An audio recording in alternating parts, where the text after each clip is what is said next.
Oceanographic Office, and the Naval Observatory all owe their existence in varying degrees to the expedition. Any one of these accomplishments would have been noteworthy. Taken together, they represent a national achievement on the order of the building of the Transcontinental Railroad and the Panama Canal.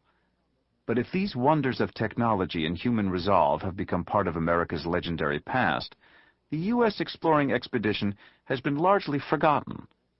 To understand why, we must look to the expedition's leader.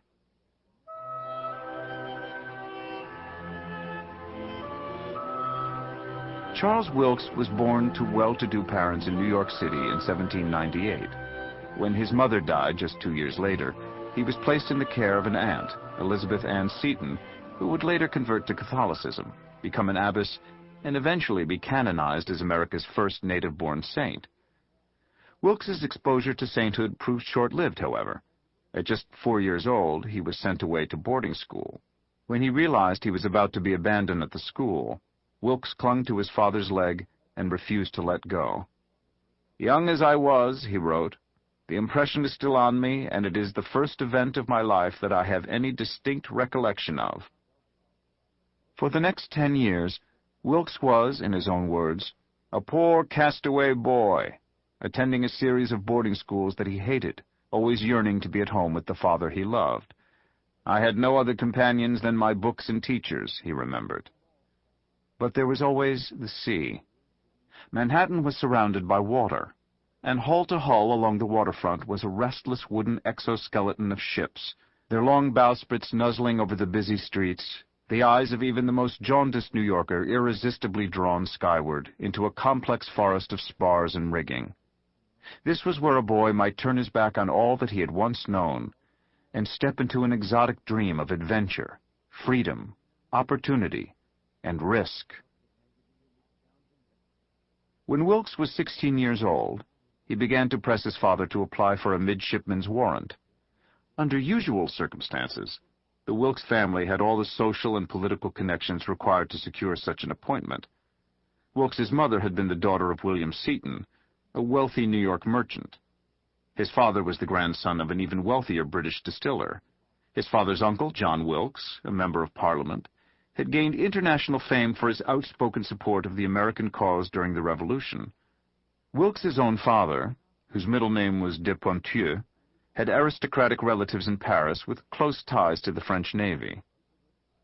But in 1815, not even this impressive pedigree could guarantee a midshipman's appointment. With the end of the War of 1812, the Navy found itself overloaded with officers. Prospects of peace meant that the number of naval vessels would only decrease. The young Wilkes was receiving little help from his father, who wanted him to become a businessman like himself. By this time, Wilkes was enrolled as a day student at a preparatory school for Columbia College and was showing remarkable promise in mathematics and languages. But no matter how much his father attempted to convince his son that he should stay ashore, dangling before him the prospect of a promising job with his uncle at the Bank of New York, Wilkes's hankering after naval life and roving life still grew stronger and stronger. Wilkes began studying with Jonathan Garnett, the editor of the American Nautical Almanac. Garnett familiarized the boy with the various mathematical formulae, tables, and solutions associated with navigation. He taught him how to read nautical charts and how to use navigational instruments. He even gave Wilkes his own sextant, which the boy learned how to take apart and put back together. "Before I put my foot on the deck of a vessel," he wrote, "I felt capable of navigating and directing her course." Thus was born an attitude toward the sea that Wilkes would subscribe to in the years ahead. Book learning, at least his version of book learning, was more than a match for anyone else's practical experience. Failing to secure an outright commission, Wilkes made an application for a midshipman's warrant contingent on his first gaining relevant sea experience in the merchant marine. Reluctantly, Wilkes's father agreed to let him go, hopeful that the contrast between New York society and the forecastle of a merchant vessel would bring the boy to his senses.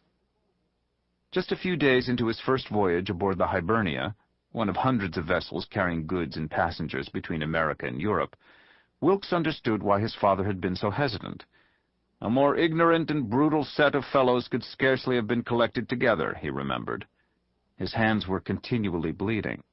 His bowels were reacting cataclysmically to the harsh shipboard fare, and even worse, the jacket and trousers he had taken such pride in were smeared with tar.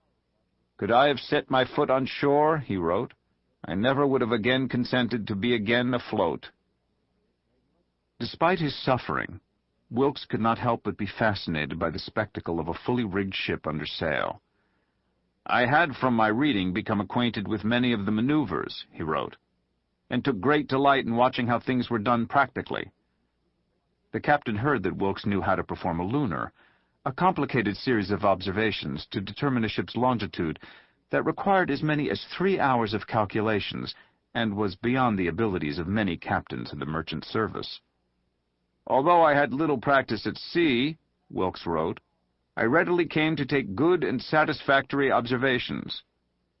The captain then proceeded to take credit for the young man's abilities, assuring the paying passengers that he would, in Wilkes's words, "make me a good navigator." Wilkes was infuriated by the captain's deception, but his time would come. Not long into the voyage, the captain revealed to Wilkes that, incredibly, he had forgotten to bring his charts. He asked the boy if he might be able to draw a chart of the English Channel from memory.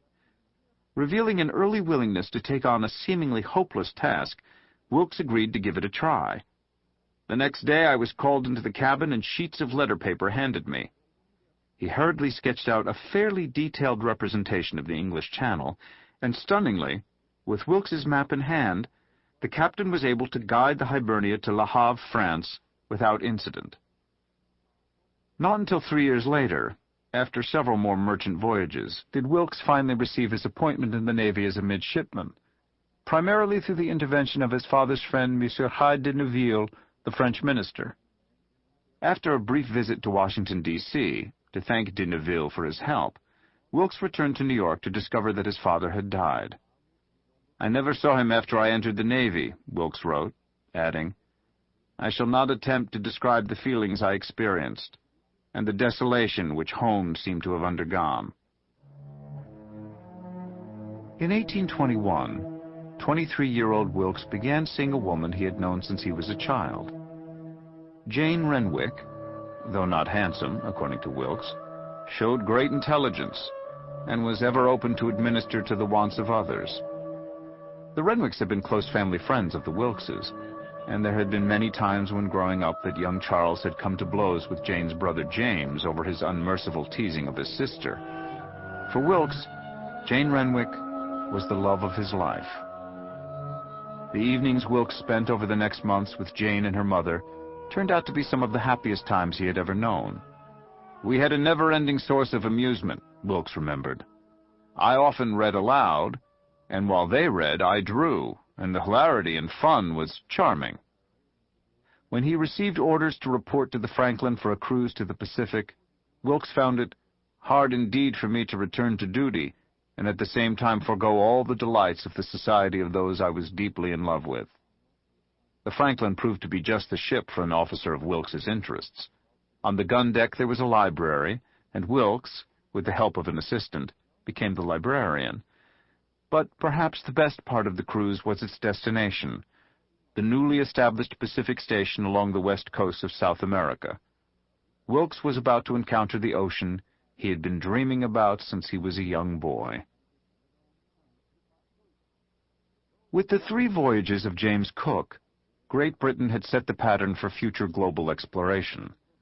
2 sturdy and seaworthy ships led by a captain with extensive surveying experience. By 1804, the exploratory efforts of the world's leading maritime power were coordinated by one man, John Barrow, the second Secretary of the Admiralty. Safely ensconced in his office at Whitehall, where he remained insulated from the disruptions of political change, Barrow was free to send out a seemingly continuous stream of wondrously equipped expeditions.